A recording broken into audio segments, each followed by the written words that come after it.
What's up, y'all? Welcome finally to episode 1 of Thriving Throughout with Dr. Jali. I am so excited to be here with you guys today. Today we're discussing what trauma looks like in adults. Before we get into anything, I just want to go over some definitions so that when I use these terms, you know exactly what I mean. Trauma or a traumatic event simply means something happened that caused a severe reaction of distress, upset, or disturbance. A person who is traumatized has prolonged reactions or symptoms in response to the event that they witnessed or experienced firsthand. Stress is a response to difficult situations, usually resulting in emotional or mental tension. So here's the thing, everybody deals with stress. Stress is simply being exposed to something that puts pressure on you. Trauma is a little bit different because stress comes and goes, but trauma tends to stick around. Trauma can be experienced by anyone and probably has been experienced by everyone. Anyone who experiences, witnesses, learns of, or has repeated or extreme exposure to the traumatic event can be traumatized by the event. So if you've ever watched the news, if you've ever heard a really horrific story, you may have been traumatized, whether you were there, whether it happened to you, just from hearing about it and seeing it and knowing that it happened, you are prone to trauma. Trauma takes many faces, forms, and personalities. Just like everything else in life, trauma looks very different on different people. Some people might become avoidant, others might become very clingy. Some might have trouble sleeping, concentrating, focusing, remembering things.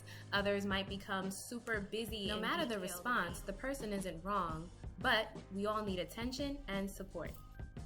The way you deal with trauma is dependent on so many different factors. It depends on your personality, how you grew up, how you were raised, whether you have been exposed to trauma before, the level of exposure you've had to the event. If you've just witnessed it, but you weren't the person who experienced it, you might not have as severe a reaction, but that doesn't mean that you're not traumatized as well. Like many things in life, trauma is not a vacuum. Trauma is often accompanied by other reactions, especially if the event resulted in additional consequences. If the event resulted in loss of life or functionality, the person might be dealing with grief, anger, physical injury, and more. This is on top of the mental and emotional trauma that they still have to heal from.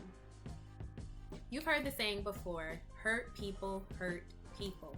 Traumatized people have an increased risk of engaging in negative and toxic behaviors that can traumatize other people and re-traumatize themselves over and over if they don't get help.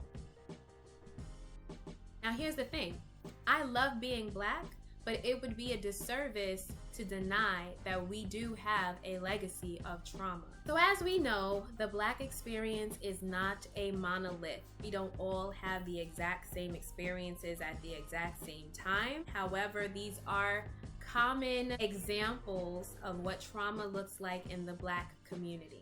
Although we like to boast about trailblazers in our history, we have to remember that many times those trailblazers had to break barriers alone because they were unsupported or even opposed by members of their own community.